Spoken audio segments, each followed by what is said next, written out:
أعوذ بالله من الشيطان الرجيم. بسم الله الرحمن الرحيم. ياسين والقرآن الحكيم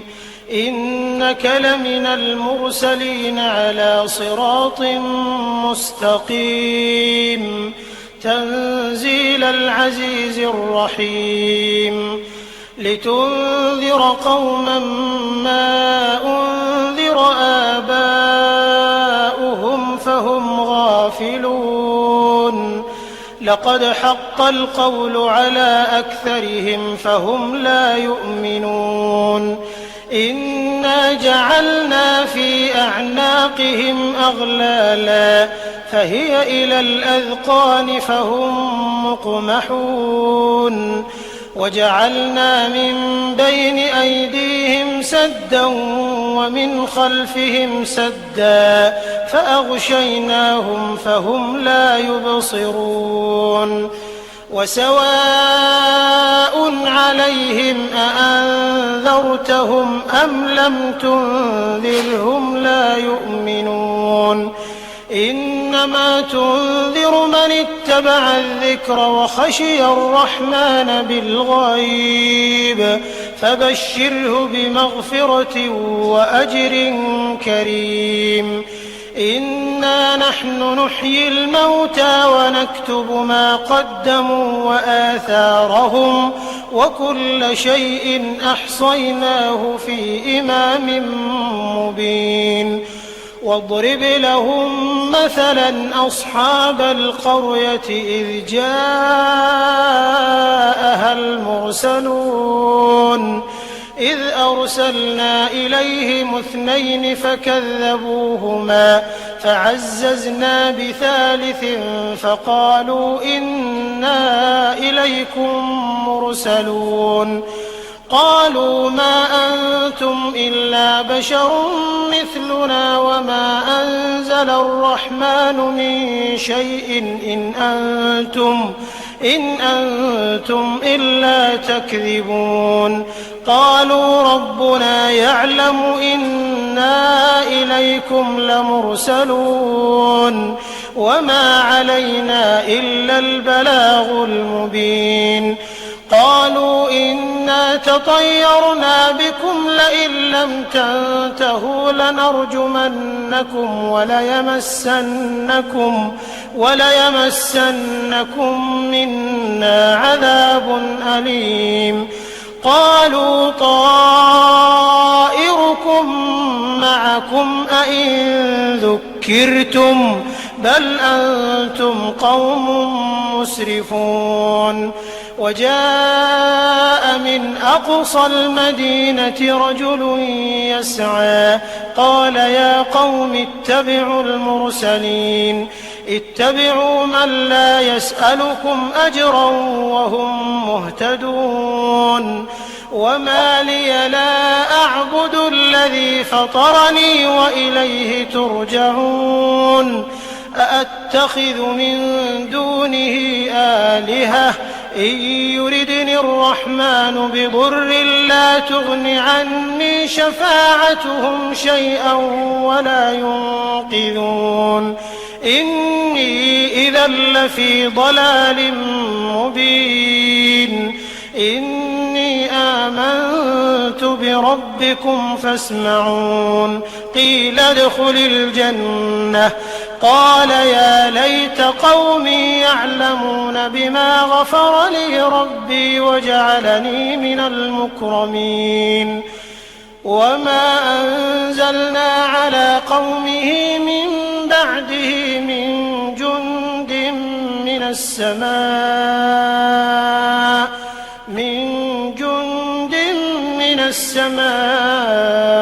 وما كنا منزلين إن كانت إلا صيحة واحدة فإذا هم خامدون يا حسرة على العباد ما يأتيهم من رسول إلا كانوا به يستهزئون ألم يروا كم أهلكنا قبلهم من القرون أنهم إليهم لا يرجعون وإن كل لما جميع لدينا محضرون وآية لهم الأرض الميتة أحييناها وأخرجنا منها حبا فمنه يأكلون وجعلنا فيها جنات من نخيل وأعناب وفجرنا فيها من العيون ليأكلوا من ثمره وما عملته أيديهم أفلا يشكرون سبحان الذي خلق الأزواج كلها مما تنبت الأرض ومن أنفسهم ومما لا يعلمون وآية لهم الليل نسلخ منه النهار فإذا هم مظلمون والشمس تجري لمستقر لها ذلك تقدير العزيز العليم والقمر قدرناه منازل حتى عاد كالعرجون القديم لا الشمس ينبغي لها أن تدرك القمر ولا الليل سابق النهار وكل في فلك يسبحون وآية لهم أنا حملنا ذريتهم في الفلك المشحون وخلقنا لهم من مثله ما يركبون وإن نشأ نغرقهم فلا صريخ لهم ولا هم ينقذون إلا رحمة منا ومتاعا إلى حين وإذا قيل لهم اتقوا ما بين أيديكم وما خلفكم لعلكم ترحمون وما تأتيهم من آية من آيات ربهم إلا كانوا عنها معرضين وإذا قيل لهم أنفقوا مما رزقكم الله قال الذين كفروا للذين آمنوا أنطعم من لو يشاء الله أطعمه إن أنتم إلا في ضلال مبين ويقولون متى هذا الوعد إن كنتم صادقين ما ينظرون إلا صيحة واحدة تأخذهم وهم يخصمون فلا يستطيعون توصية ولا إلى أهلهم يرجعون ونفخ في الصور فإذا هم من الأجداث إلى ربهم ينسلون قالوا يا ويلنا من بعثنا من مرقدنا هذا ما وعد الرحمن وصدق المرسلون إن كانت إلا صيحة واحدة فإذا هم جميع لدينا محضرون فاليوم لا تظلم نفس شيئا ولا تجزون إلا ما كنتم تعملون إن أصحاب الجنة اليوم في شغل فاكهون هم وأزواجهم في ظلال على الأرائك متكئون لهم فيها فاكهة ولهم ما يدعون سلام قولا من رب رحيم وامتازوا اليوم أيها المجرمون ألم أعهد إليكم يا بني آدم ألا تعبدوا الشيطان إنه لكم عدو مبين وأن اعبدوني هذا صراط مستقيم ولقد أضل منكم جبلا كثيرا أفلم تكونوا تعقلون هذه جهنم التي كنتم توعدون اصلوها اليوم بما كنتم تكفرون اليوم نختم على أفواههم وتكلمنا أيديهم وتشهد أرجلهم بما كانوا يكسبون ولو نشاء لطمسنا على أعينهم فاستبقوا الصراط فأنى يبصرون ولو نشاء لمسخناهم على مكانتهم فما استطاعوا مضيا ولا يرجعون ومن نعمره ننكسه في الخلق أفلا يعقلون وما علمناه الشعر وما ينبغي له إن هو إلا ذكر وقرآن مبين لينذر من كان حيا ويحق القول على الكافرين أولم يروا أنا خلقنا لهم مما عملت أيدينا أنعاما فهم لها مالكون وذللناها لهم فمنها ركوبهم ومنها يأكلون ولهم فيها منافع ومشارب أفلا يشكرون واتخذوا من دون الله آلهة لعلهم ينصرون لا يستطيعون نصرهم وهم لهم جند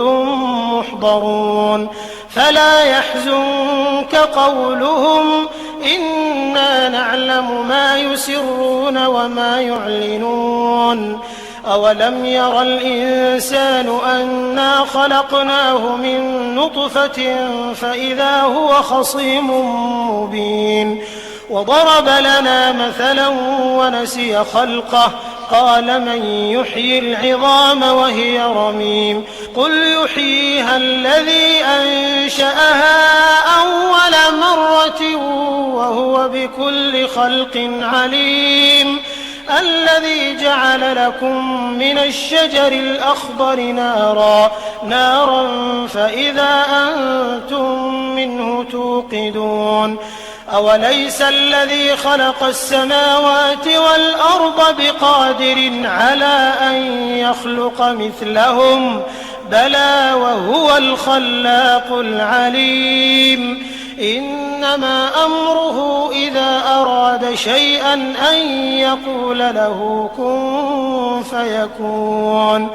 فسبحان الذي بيده ملكوت كل شيء وإليه ترجعون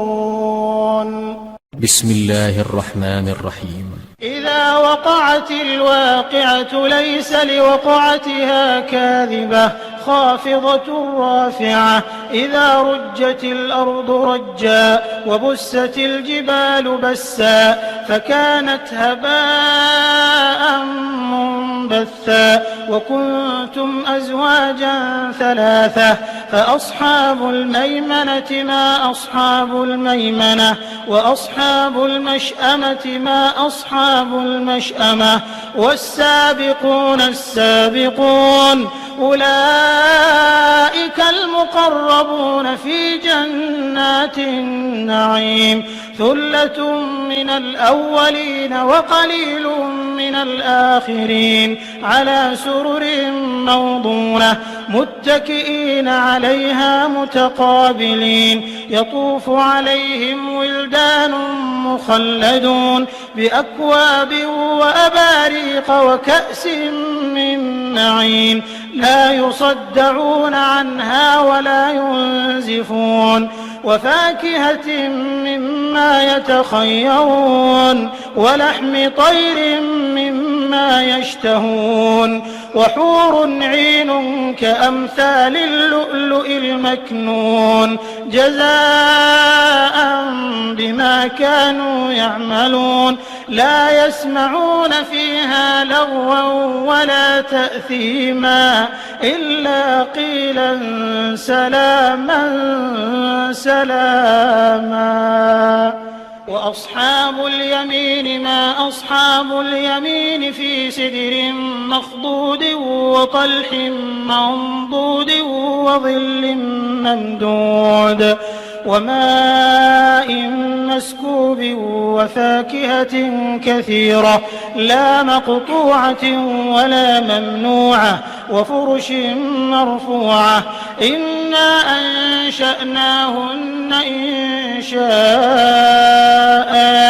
فجعلناهن أبكارا عربا أترابا لأصحاب اليمين ثلة من الأولين وثلة من الآخرين. وأصحاب الشمال ما أصحاب الشمال في سموم وحميم وظل من يحموم لا بارد ولا كريم إنهم كانوا قبل ذلك مترفين وكانوا يصرون على الحنث العظيم وكانوا يقولون أئذا متنا وكنا ترابا وعظاما أئنا لمبعوثون أو آباؤنا الأولون قل إن الأولين والآخرين لمجموعون إلى ميقات يوم معلوم ثم إنكم أيها الضالون المكذبون لآكلون من شجر من زقوم فمالئون منها البطون فشاربون عليه من الحميم فشاربون شرب الهيم هذا نزلهم يوم الدين نحن خلقناكم فلولا تصدقون أفرأيتم ما تمنون أأنتم تخلقونه أم نحن الخالقون نحن قدرنا بينكم الموت وما نحن بمسبوقين على أن نبدل أمثالكم وننشئكم فيما لا تعلمون ولقد علمتم النشأة الأولى فلولا تذكرون أفرأيتم ما تحرثون أأنتم تزرعونه أم نحن الزارعون لو نشاء لجعلناه حطاما فظلتم تفكهون إنا لمغرمون بل نحن محرومون أفرأيتم الماء الذي تشربون أأنتم أنزلتموه من المزن أم نحن المنزلون لو نشاء جعلناه أجاجا فلولا تشكرون أفرأيتم النار التي تورون أأنتم أنشأتم شجرتها أم نحن المنشئون نحن جعلناها تذكرة ومتاعا للمقوين فسبح باسم ربك العظيم فلا أقسم بمواقع النجوم وإنه لقسم لو تعلمون عظيم إنه لقرآن كريم في كتاب مكنون لا يمسه إلا المطهرون تنزيل من رب العالمين أفبهذا الحديث أنتم مدهنون وتجعلون رزقكم أنكم تكذبون فلولا إذا بلغت الحلقوم وأنتم حينئذ تنظرون ونحن أقرب إليه منكم ولكن لا تبصرون فلولا إن كنتم غير مدينين ترجعونها إن كنتم صادقين فأما إن كان من المقربين فروح وريحان وجنة نعيم وأما إن كان من أصحاب اليمين فسلام لك من أصحاب اليمين وأما إن كان من المكذبين الضالين فنزل من حميم وتصلية جحيم إن هذا لهو حق اليقين فسبح باسم ربك العظيم. بسم الله الرحمن الرحيم. الرحمن علم القرآن خلق الإنسان علمه البيان الشمس والقمر بحسبان والنجم والشجر يسجدان والسماء رفعها ووضع الميزان ألا تطغوا في الميزان وأقيموا الوزن بالقسط ولا تخسروا الميزان والأرض وضعها للأنام فيها فاكهة والنخل ذات الأكمام والحب ذو العصف والريحان فبأي آلاء ربكما تكذبان خلق الإنسان من صلصال كالفخار وخلق الجان من مارج من نار فبأي آلاء ربكما تكذبان رب المشرقين ورب المغربين فبأي آلاء ربكما تكذبان مرج البحرين يلتقيان بينهما برزخ لا يبغيان فبأي آلاء ربكما تكذبان يخرج منهما اللؤلؤ والمرجان فبأي آلاء ربكما تكذبان وله الجوار المنشآت في البحر كالأعلام فبأي آلاء ربكما تكذبان كل من عليها فان ويبقى وجه ربك ذو الجلال والإكرام فبأي آلاء ربكما تكذبان يسأله من في السماوات والأرض كل يوم هو في شأن فبأي آلاء ربكما تكذبان سنفرغ لكم أيها الثقلان فبأي آلاء ربكما تكذبان يا معشر الجن والإنس إن استطعتم أن تنفذوا من أقطار السماوات والأرض فانفذوا لا تنفذون إلا بسلطان فبأي آلاء ربكما تكذبان يرسل عليكما شواظ من نار ونحاس فلا تنتصران فبأي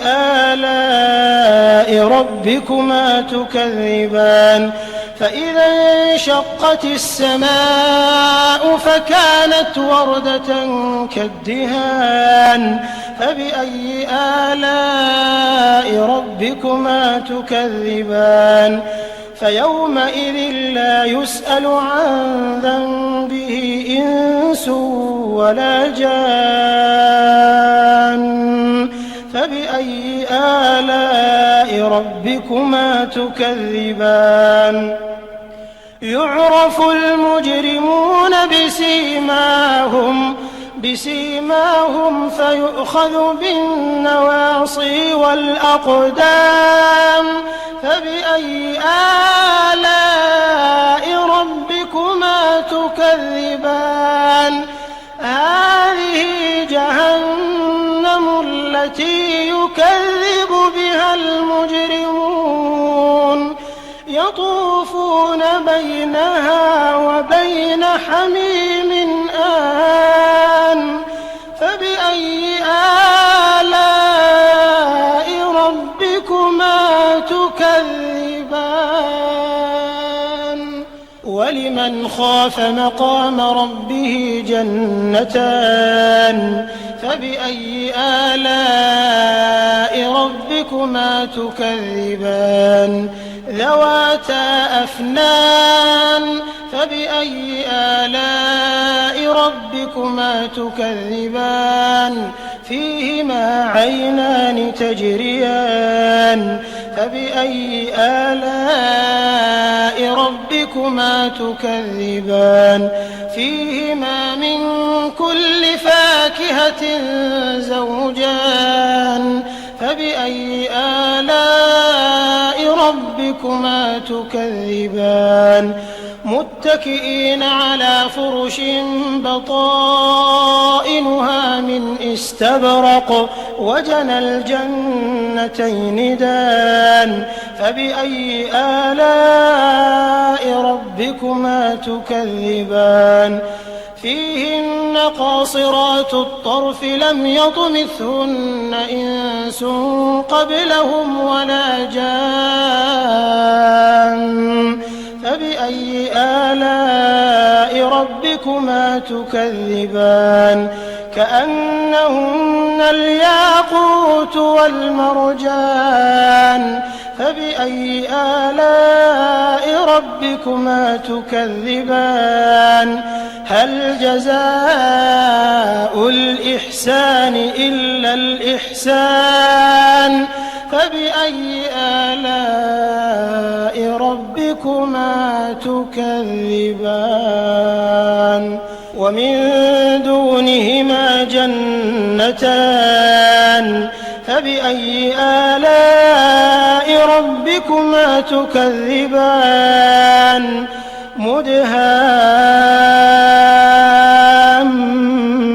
مدهامتان فبأي آلاء ربكما تكذبان فيهما عينان نضاختان فبأي آلاء ربكما تكذبان فيهما فاكهة ونخل ورمان فبأي آلاء ربكما تكذبان فيهن خيرات حسان فبأي آلاء ربكما تكذبان حور مقصورات في الخيام فبأي آلاء ربكما تكذبان لم يطمثهن إنس قبلهم ولا جان فبأي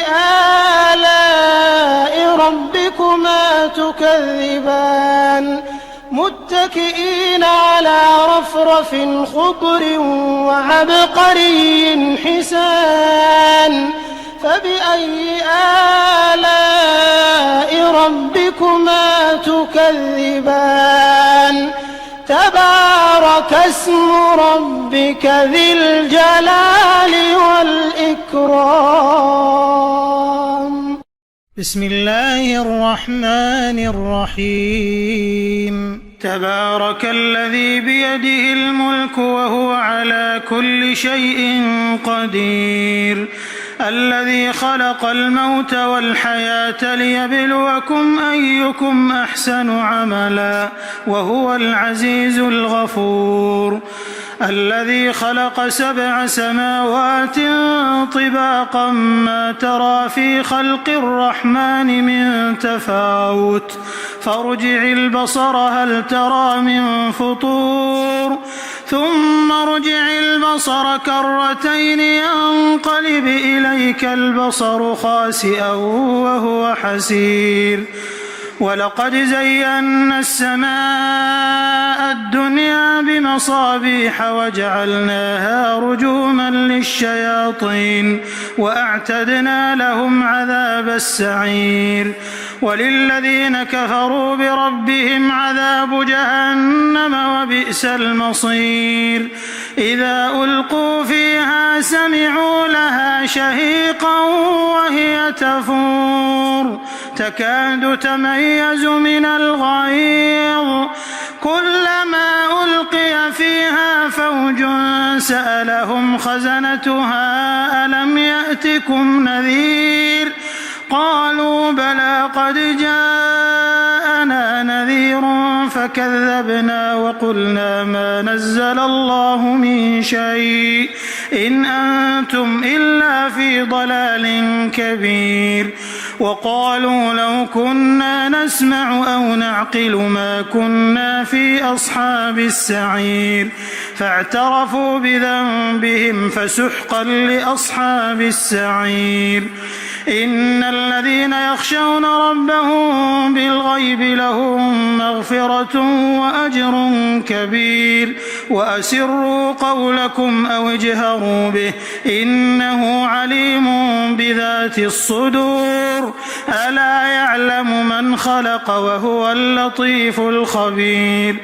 هو الذي جعل لكم الأرض ذلولا فامشوا في مناكبها وكلوا من رزقه وإليه النشور أأمنتم من في السماء أن يخسف بكم الأرض فإذا هي تمور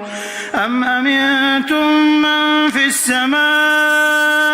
أن يرسل عليكم حاصبا فستعلمون كيف نذير ولقد كذب الذين من قبلهم فكيف كان نكير أولم يروا إلى الطير فوقهم صافات ويقبضن ما يمسكهن إلا الرحمن إنه بكل شيء بصير أمن هذا الذي هو جند لكم ينصركم من دون الرحمن إن الكافرون إلا في غرور أمن هذا الذي يرزقكم إن أمسك رزقه بل لجوا في عتو ونفور أفمن يمشي مكبا على وجهه أهدى أمن يمشي سويا على صراط مستقيم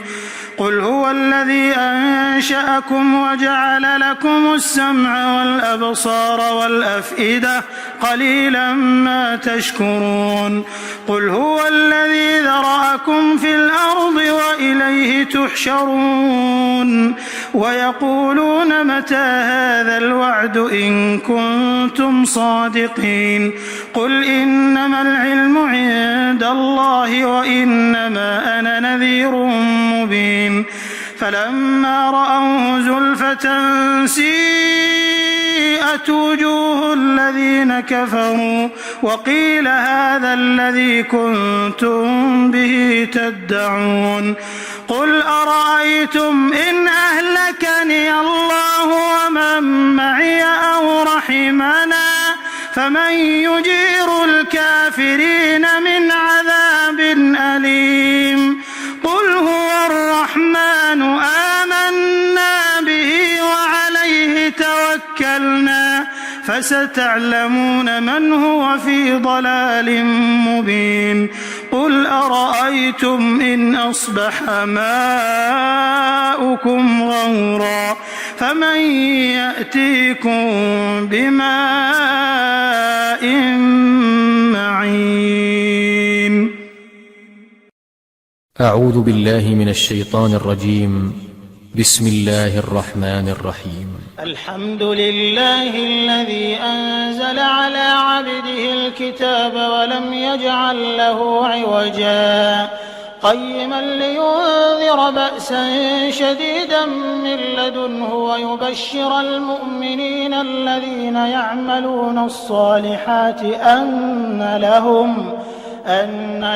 أجرا حسنا ماكثين فيه أبدا وينذر الذين قالوا اتخذ الله ولدا ما لهم به من علم ولا لآبائهم كبرت كلمة تخرج من أفواههم إن يقولون إلا كذبا فلعلك باخع نفسك على آثارهم إن لم يؤمنوا بهذا الحديث أسفا إنا جعلنا ما على الأرض زينة لها لنبلوهم أيهم أحسن عملا وإنا لجاعلون ما عليها صعيدا جرزا أم حسبت أن أصحاب الكهف والرقيم كانوا من آياتنا عجبا إذ أوى الفتية إلى الكهف فقالوا ربنا آتنا من لدنك رحمة وهيئ لنا من أمرنا رشدا فضربنا على آذانهم في الكهف سنين عددا ثم بعثناهم لنعلم أي الحزبين أحصى لما لبثوا أمدا نحن نقص عليك نبأهم بالحق إنهم فتية آمنوا بربهم وزدناهم هدى وربطنا على قلوبهم إذ قاموا فقالوا ربنا رب السماوات والأرض لن ندعو من دونه إلها لقد قلنا إذا شططا هؤلاء قومنا اتخذوا من دونه آلهة لولا يأتون عليهم بسلطان بين فمن أظلم ممن افترى على الله كذبا وإذ اعتزلتموهم وما يعبدون إلا الله فأووا إلى الكهف ينشر لكم ربكم من رحمته ويهيئ لكم من أمركم مرفقا وترى الشمس إذا طلعت تزاور عن كهفهم ذات اليمين وإذا غربت تقرضهم ذات الشمال وهم في فجوة منه ذلك من آيات الله من يهد الله فهو المهتد ومن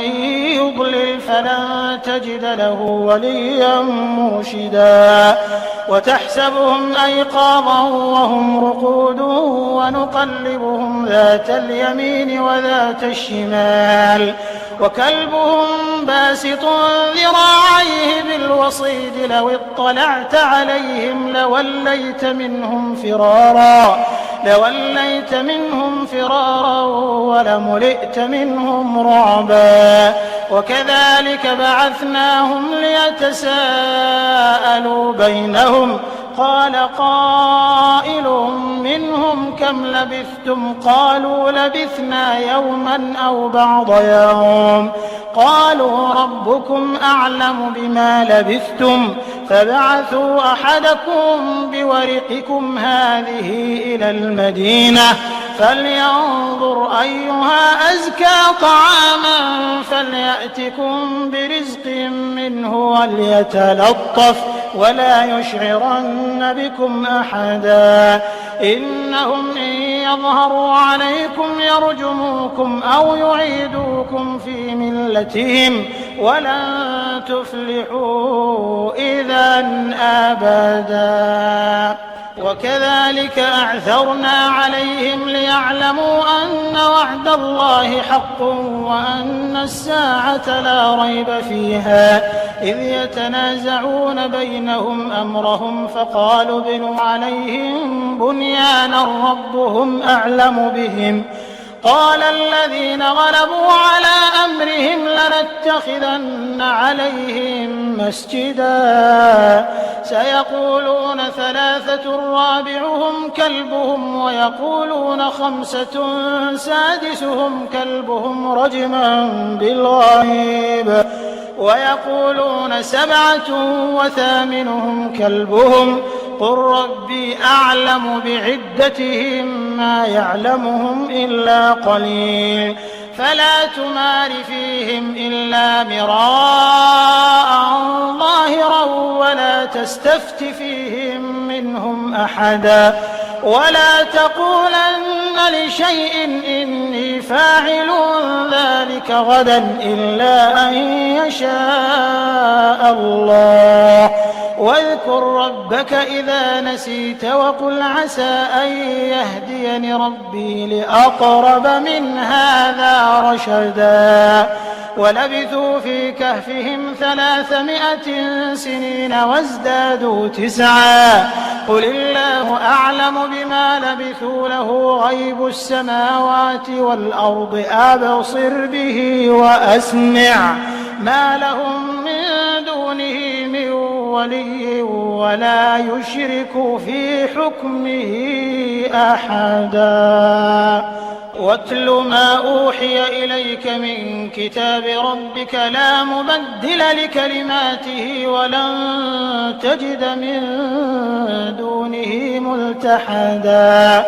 واصبر نفسك مع الذين يدعون ربهم بالغداة والعشي يريدون وجهه ولا تعد عيناك عنهم تريد زينة الحياة الدنيا ولا تطع من أغفلنا قلبه عن ذكرنا واتبع هواه وكان أمره فرطا وقل الحق من ربكم فمن شاء فليؤمن ومن شاء فليكفر إنا أعتدنا للظالمين نارا أحاط بهم سرادقها وإن يستغيثوا يغاثوا بماء كالمهل يشوي الوجوه بئس الشراب وساءت مرتفقا إن الذين آمنوا وعملوا الصالحات إنا لا نضيع أجر من أحسن عملا أولئك لهم جنات عدن تجري من تحتهم الأنهار يحلون فيها من أساور من ذهب ويلبسون ثيابا خضرا من سندس واستبرق متكئين فيها على الأرائك نعم الثواب وحسنت مرتفقا واضرب لهم مثل الرجلين جعلنا لأحدهما جنتين من أعناب وحففناهما بنخل وجعلنا بينهما زرعا كلتا الجنتين آتت أكلها ولم تظلم منه شيئا وفجرنا خلالهما نهرا وكان له ثمر فقال لصاحبه وهو يحاوره أنا أكثر منك مالا وأعز نفرا ودخل جنته وهو ظالم لنفسه قال ما أظن أن تبيد هذه أبدا وما أظن الساعة قائمة ولئن رددت إلى ربي لأجدن خيرا منها منقلبا قال له صاحبه وهو يحاوره أكفرت بالذي خلقك من تراب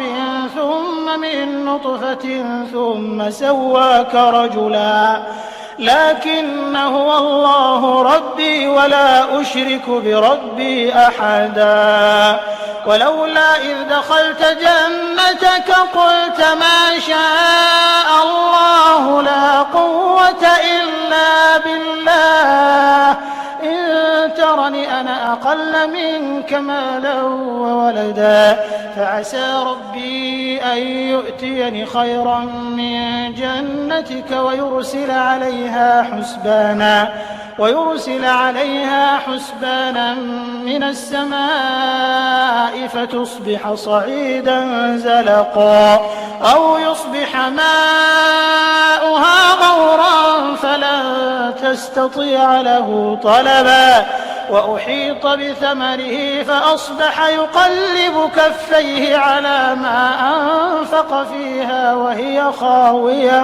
وهي خاوية على عروشها ويقول يا ليتني لم أشرك بربي أحدا ولم تكن له فئة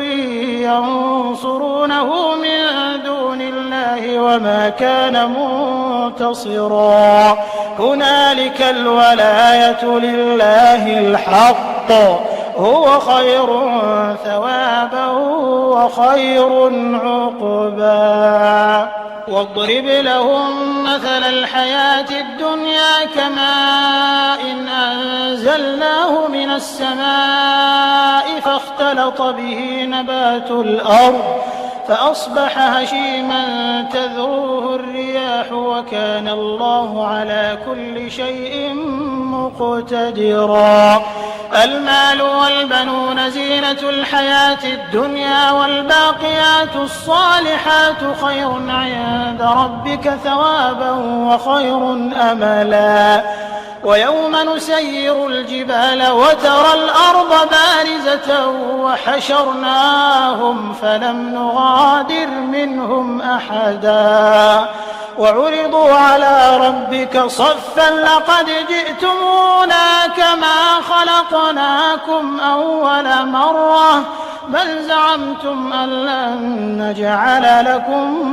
موعدا ووضع الكتاب فترى المجرمين مشفقين مما فيه ويقولون يا ويلتنا ما لهذا الكتاب لا يغادر صغيرة ولا كبيرة إلا أحصاها ووجدوا ما عملوا حاضرا ولا يظلم ربك أحدا وإذ قلنا للملائكة اسجدوا لآدم فسجدوا إلا إبليس كان من الجن ففسق عن أمر ربه أفتتخذونه وذريته أولياء من دوني وهم لكم عدو بئس للظالمين بدلا ما أشهدتهم خلق السماوات والأرض ولا خلق أنفسهم وما كنت متخذ المضلين عضدا ويوم يقول نادوا شركائي الذين زعمتم فدعوهم فلم يستجيبوا لهم وجعلنا بينهم موبقا ورأى المجرمون النار فظنوا أنهم مواقعوها ولم يجدوا عنها مصرفا ولقد صرفنا في هذا القرآن للناس من كل مثل وكان الإنسان أكثر شيء جدلا وما منع الناس أن يؤمنوا إذ جاءهم الهدى ويستغفروا ربهم إلا أن تأتيهم سنة الأولين أو يأتيهم العذاب قبلا وما نرسل المرسلين إلا مبشرين ومنذرين ويجادل الذين كفروا بالباطل ليدحضوا به الحق واتخذوا آياتي وما أنذروا هزوا ومن أظلم ممن ذكر بآيات ربه فأعرض عنها ونسي ما قدمت يداه إنا جعلنا على قلوبهم أكنة أن يفقهوا وفي آذانهم وقرا وإن تدعهم إلى الهدى فلن يهتدوا إذا أبدا وربك الغفور ذو الرحمة وربك الغفور ذو الرحمة لو يؤاخذهم بما كسبوا لعجل لهم العذاب بل لهم موعد لن يجدوا من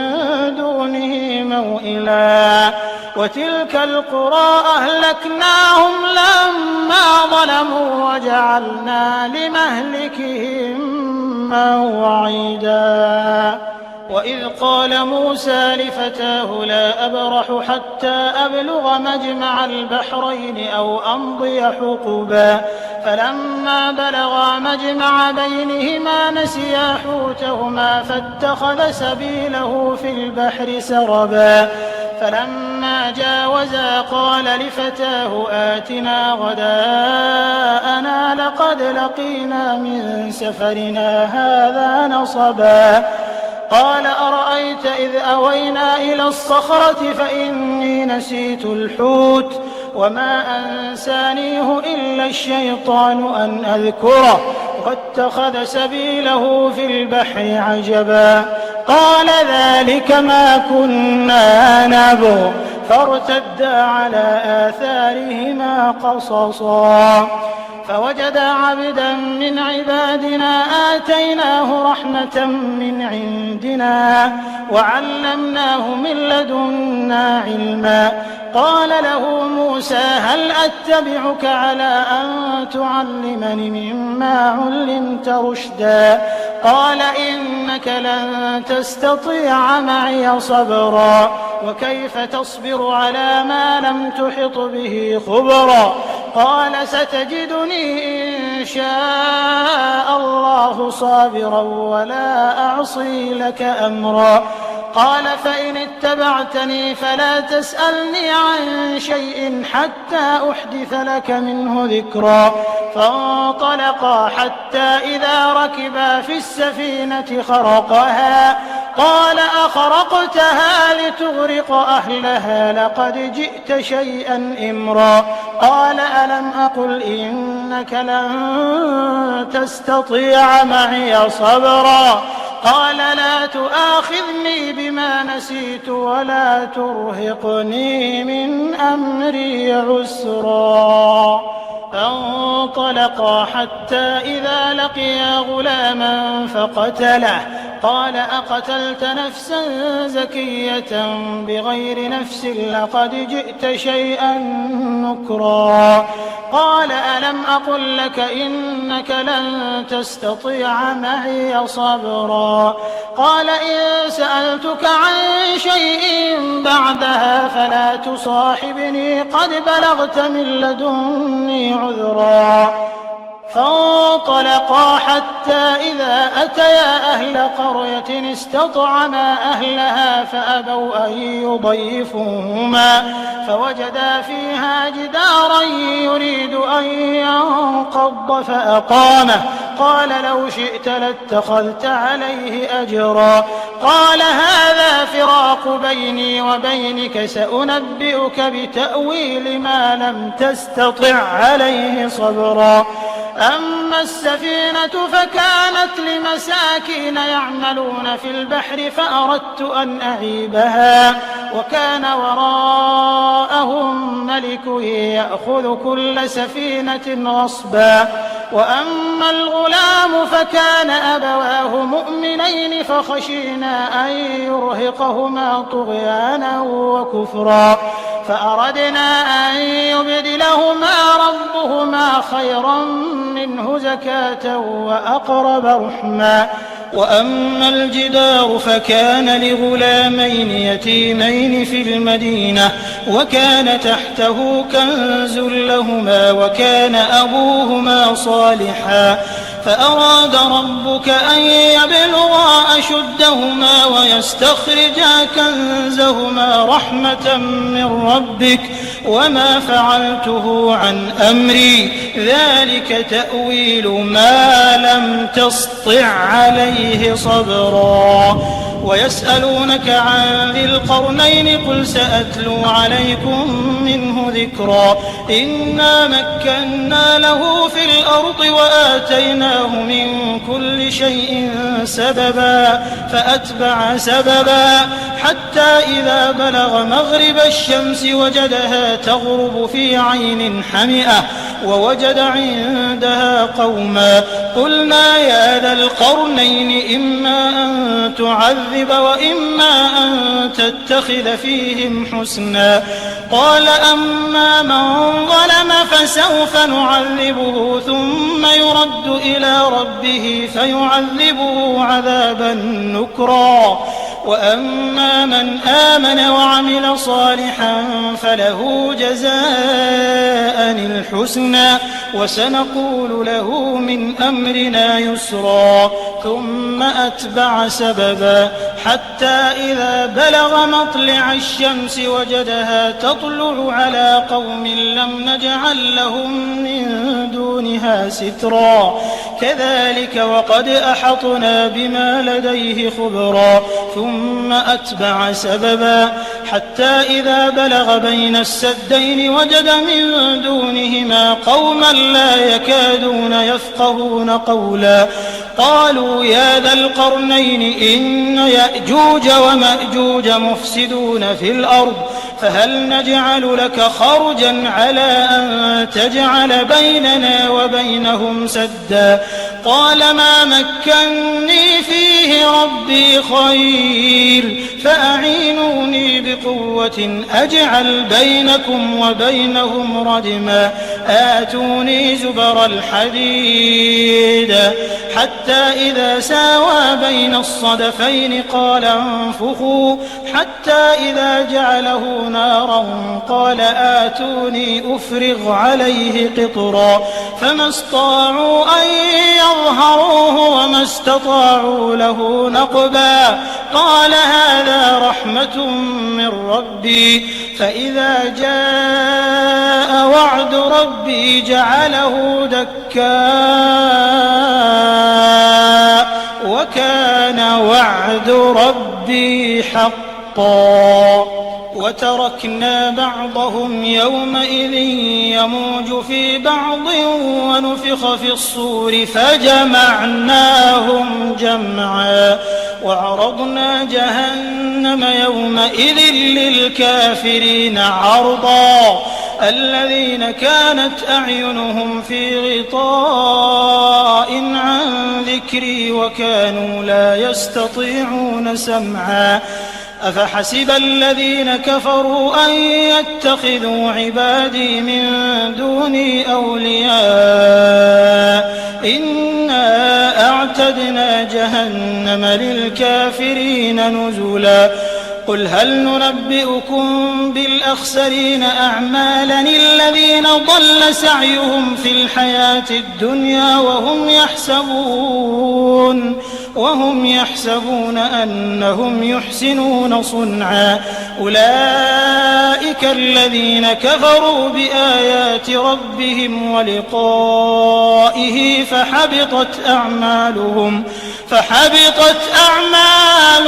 فلا نقيم لهم يوم القيامة وزنا ذلك جزاؤهم جهنم بما كفروا واتخذوا آياتي ورسلي هزوا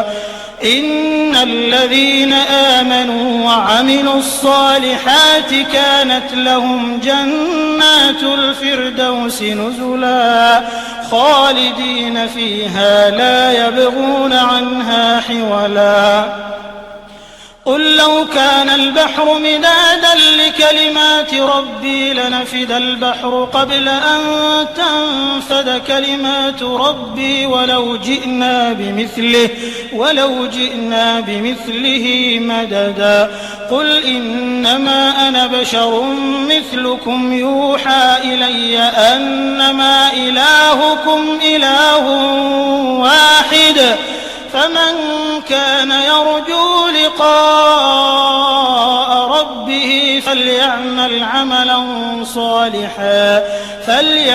عملا صالحا ولا يشرك بعبادة ربه